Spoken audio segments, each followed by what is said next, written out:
नमस्कार दोस्तों आपके लिए लेकर आए हैं भविष्य तो पुराण की ऋषि पंचमी व्रत की कथा। ये कथा सुनने से सर्वमुख आरोग्यता, समृद्धि, यश, धन, धान्य, संतान, वैभव, सुख, शांति की प्राप्ति होती है। इस व्रत को करने से स्त्रियों के समस्त पाप नष्ट हो जाते हैं और अंत में उन्हें मोक्ष की प्राप्ति होती है। आइए सुनते हैं ये भगवान श्री कृष्ण द्वारा सुनाई गई पवित्र पावन व्रत कथा। एक बार युधिष्ठिर ने भगवान श्री कृष्ण से प्रश्न किया, हे देवेश, मैंने आपके श्री मुख से अनेकों व्रतों को श्रवण किया है। अब आप कृपा करके पापों को नष्ट करने वाला कोई उत्तम व्रत सुनावें। राजा के इन वचनों को सुनकर भगवान श्री कृष्ण जी बोले, हे राजेंद्र, अब मैं तुमको ऋषि पंचमी का उत्तम व्रत सुनाता हूँ, जिसको धारण करने से स्त्री समस्त पापों से छुटकारा प्राप्त कर लेती है। हे नृपोत्तम, पूर्व समय में वृत्रासुर का वध करने के कारण इंद्र के उस पाप को 4 स्थानों पर बांट दिया गया था। पहला अग्नि की ज्वाला में, दूसरा नदियों की बरसाती जल में, तीसरा पर्वतों में और चौथा स्त्री के रज में, उस रजस्वला धर्म में। जाने अनजाने उससे जो भी पाप हो जाते हैं उनकी शुद्धि के लिए ऋषि पंचमी व्रत करना उत्तम है। ये व्रत समान रूप से चारों वर्णों की स्त्रियों को करना चाहिए। इसी विषय में एक प्राचीन कथा का वर्णन करता हूँ।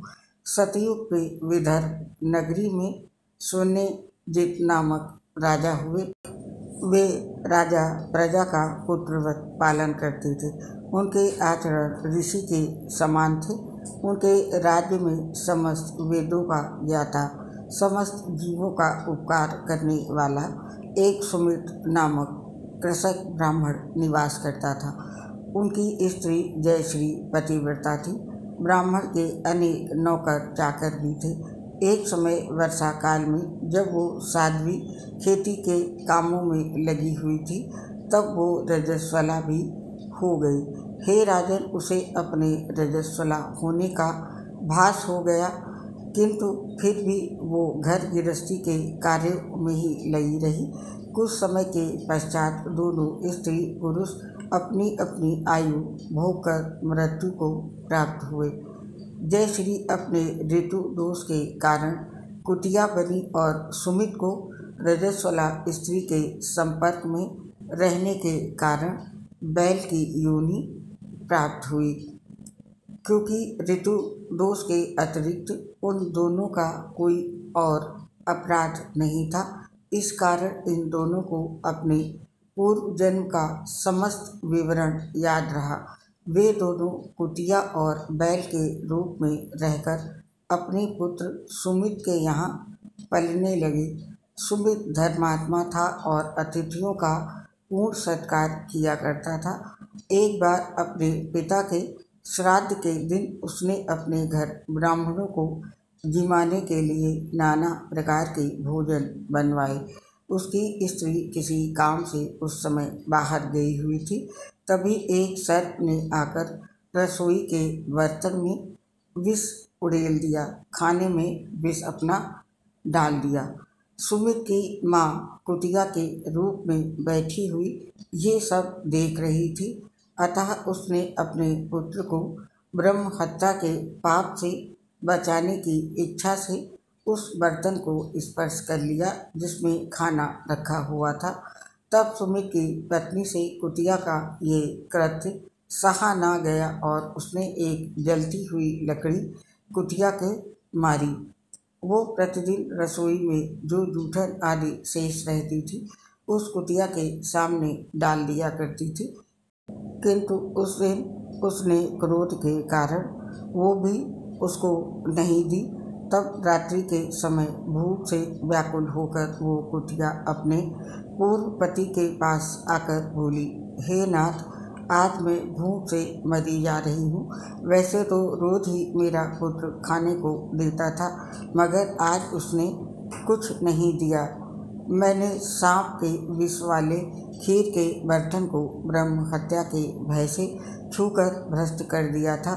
इस कारण बहू ने मुझे मारा और खाने को भी नहीं दिया। तब बैल ने उससे कहा, हे भद्रे, तेरे ही पापों के कारण मैं भी इस योनि में आ पड़ा हूँ। बोझा ढोते ढोते मेरी कमर टूट गई है। आज मैं दिन भर खेत जोतता रहा। मेरे पुत्र ने भी आज मुझे भोजन नहीं दिया और ऊपर से मारा भी खूब है। मुझे कष्ट देकर श्राद्ध को व्यर्थ ही किया है।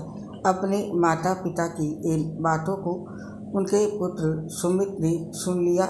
उसने उसी समय जाकर उनको भरपेट भोजन कराया और उनके दुख से दुखी होकर वन में जाकर उसने ऋषियों से पूछा, स्वामी, मेरे माता पिता किन कर्मों के कारण इस योनि को प्राप्त हुए हैं और किस प्रकार उससे छुटकारा पा सकते हैं।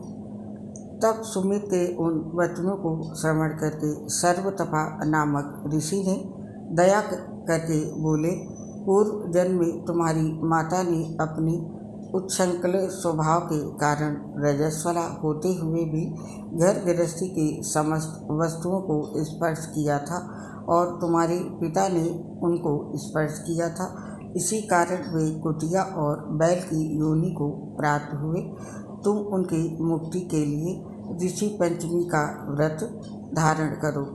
तब आगे भगवान श्री कृष्ण बोले, हे राजन, महर्षि सर्वतपा के इन वचनों को श्रवण करके सुमित अपने घर लौट आया और ऋषि पंचमी का दिन आने पर उसने अपने स्त्री सहित उस व्रत को धारण किया और उसके पुण्य अपने माता पिता को दे दिए।